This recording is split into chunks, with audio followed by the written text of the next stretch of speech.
Welcome back everyone to my Let's Play of Dragon Warrior 4 for the Nintendo Entertainment System.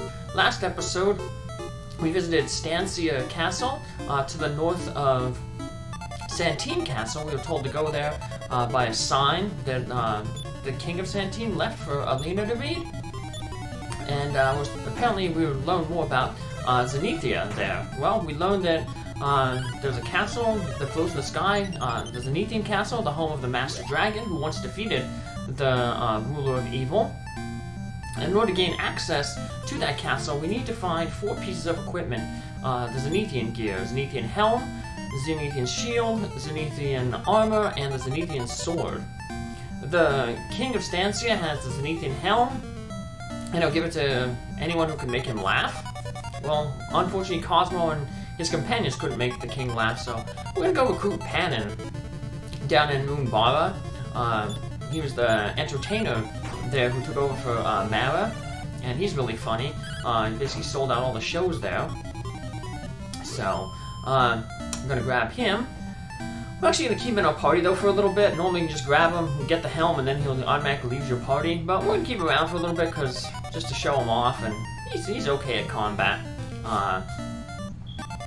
And on our way down to grab Panon, we ended up seeing this island here, this village. It's not required to see in the game, but it does open up a side quest where you can get some extra small medals and the best sword in the game, the metal battle sword. And since we're 100% in the game, I'm going to grab it. So we ended up getting another small medal here and the Vase of Drought, which is needed to enter this optional dungeon. And I'm just hanging out here on this island to get some new enemies in the bestiary. We could have met these enemies up on the island where Stancia is, but we didn't really walk a lot on that island, and the only enemies we encountered there were the flame monsters that we already defeated. So I'm just gonna hang out here for a little bit, beat some enemies, and get the 4 new enemies that I need to get in the bestiary that's located here.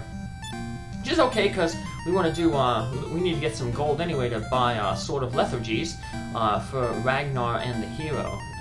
Panon comes with the Sword of Lethargy, so that's pretty good. You can put enemies to sleep. That'll definitely help for the next, for upcoming bosses, including Balzac in Zenethian Castle. We were told about him a while ago, but we didn't end up going there because we need to gain some levels, some better equipment. He's a pretty tough boss.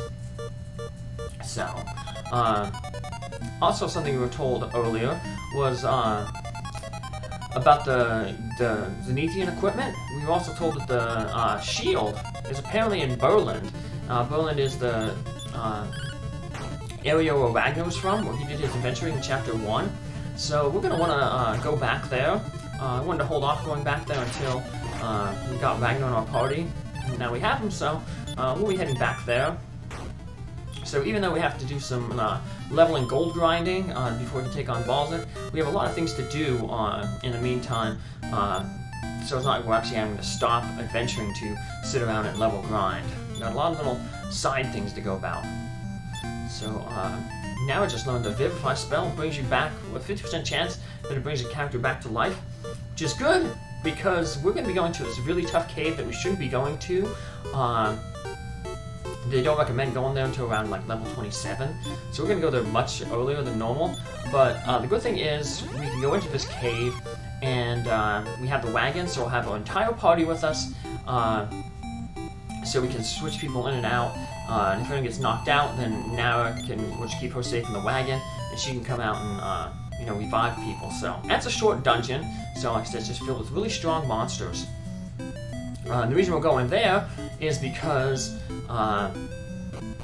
inside that dungeon is the Zenethian armor. We're gonna learn about that from actually someone at the Metal King. We're going to we now have 10 with that small medal we got on the last episode at the Seaside Village. Yeah, that's a tongue twister. We now have 10 medals, and that's enough to trade for a Hat of Happiness and a Sword of Miracles at the Metal King. Both really good pieces of equipment, basically an endgame level sword, endgame level hat. So we want to head there And right next to that, where the Metal King is that cave. And someone at the Metal King is going to basically tell us that, hey, the Zenethian armor is right up here, so, hey, it's really convenient to do that, so. It's also convenient now to head back to Endor to grab the remaining medals that we left with Tulun's wife, so we can turn them into the Metal King. And while we're here to grab them, we can get that final meteorite armband for Ragnar, and we can walk it back forth through this tunnel a whole bunch of times.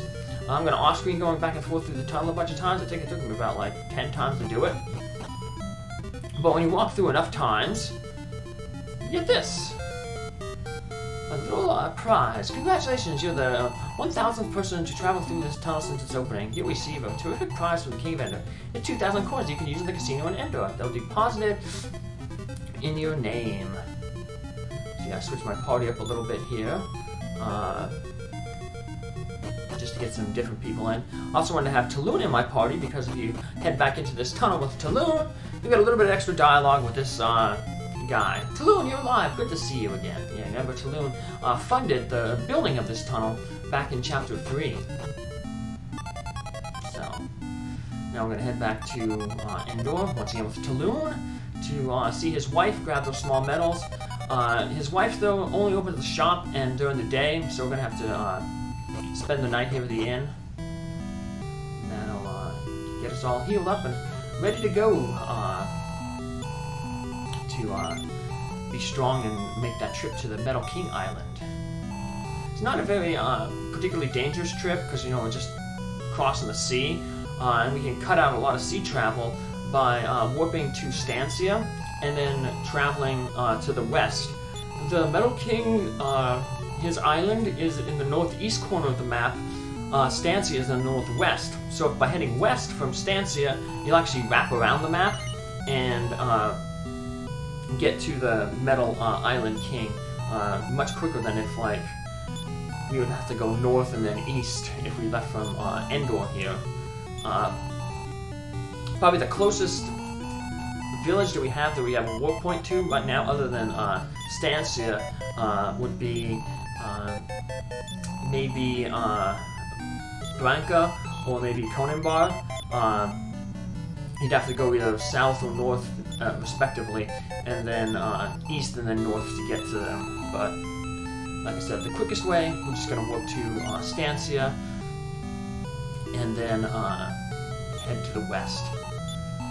Of course, while we're in Stancia, we could, of course, complete that little mini quest and get the Zenethian Helm, but we're, like I said, we're going to keep panning around a little bit. He doesn't get enough love, like most people. They basically just, you know, because he doesn't get experience, they don't really, you know, keep him in the party, so they choose this little thing. But I'm going to keep him around. The speedrun actually uses him, like I said, because he comes with that sort of lethargy. And that can put bosses asleep, including Balzac. So it makes bosses a little bit easier.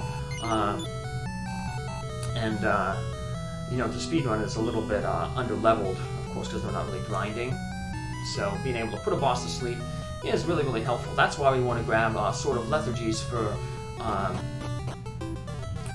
Cosmo and for Ragnar then. It's going to cost us a little bit of gold.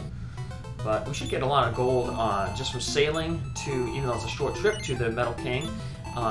And also from going into that little, into that cave where we're going to find the Zenethian armor. That'll allow us to sell Cosmo's armor. We'll be able to sell some equipment from Christo's Staff of Jubilation because he'll get that sword. And although we may give that sword just for Ragnar because he'll be good in that cave because Ragnar has high defense. That sword will help keep him alive because the sword, it's kind of like the opposite of the multi-edged sword. The multi-edged sword is cursed and it takes hit points away from when you hit an enemy with it. The Sword of Miracles gives you hit points back based on the damage you deal to an enemy. So we'll also get Bray's hat, and it's a good upgrade for him because he's still wearing that leather hat. Yeah, the mages don't really get too much good equipment. Well, especially Bray the male. At least the women, they got the gold barrettes. So they got something better than the leather and feather hats that they were able to wear earlier. So here's Panon's stuff. He doesn't have a lot of hit points, doesn't have a lot of magic points. He only has one spell, Sleep. Like I said, he has the good equipment, Sword of Lethargy. Can put enemies to sleep when you hit them with it, and it can also be used as an item to cast the Sleep More spell. So I think when it just hits an enemy, it just uses a sleep spell. It uses the Sleep More spell if you use it as an item. Now, here's a new enemy here that we got, the Bangler fish over there on the right. Fortunately, they're gonna fall really, really quick to brace Snowstorm. But after they fall, then I'll put their stats up. So, could drop a magic potion, which is pretty good. It's one-time use only, not as good as the Wizard Ring. Gives you a little bit of MP. MP's always at a premium. Not so much right now, because most of the dungeons that we're going to, we're allowed to keep the wagon. So when Bray or Mara ran out of MP, we can just switch them out with the other. So if Mara ran out, we put Bray in. When Bray runs out, we can bring Mara in. So we always have an offensive mage in our party. But eventually we're going to get to dungeons where we don't have the wagon. The wagon won't be able to accompany us. In that case, we're going to need some items to restore MP. So this guy says, hey, I'm looking for this Zenethian armor. I heard it's in a nearby cave, and we saw that cave right up to the north there. I'm going to head into it. It's a pretty neat cave. It's kind of like Stancia. You got to use your boat to get around in it. So, but the good thing with the boat is you have your wagon with you, so we can switch party members in and out. We get to use one of these warp tiles. There's not a lot of them in this game. 4 really. This one here from the Metal King Island that takes you to the shrine east of Mintos, and then the other one on the left of the shrine of Mintos that takes you to near a town called Riverton. We're gonna have to go to later, but the enemies there are pretty tough. They're pretty much almost the same enemies that are going to be in this cave coming up. So yeah, it's near like an end game level. It's about like 3/4 the way through the game. So we're about halfway through the game, maybe a little bit more. But we still got some time before we get that. So there's a Sword of Miracles. We'll see just how good that sword is. Like I said, I may take it off Christo and give it to Ragnar because his defense is really high, and I switch it around a little bit. And Ragnar in the cave coming up because of his high defense. Plus being able to absorb hit points, that'll help him out a lot. But we'll see how much just more powerful that Sword of Miracles is. And also see how much better the Hat of Happiness is. It also helps restore MP to Bray as he walks around. Gives him 13 more defensive power, so that's awesome. And we'll just give that to Christo. We can sell it then. And Christo, we'll see how his sword does here. Goes from 67 to 134, so it doubled his attack power. So, like I said, we'll probably just give it to Ragnar for now, though. That way Christo can stay in the wagon and use his healing spells, but you can always just rotate the sword back and forth between the two, depending on who you're using. Ragnar's gained quite a bit of levels, so it'll be a little bit more functional now. Which is going to be important because this cave, like I said, is going to be really tough. Thankfully it's short, but we'll explore the entire thing in our next episode. And then we're going to probably off-screen, because this is also where you can find those rare enemies on the outside. So take care. I'll see you in the next episode. Have a good one. Thanks for following along. Bye.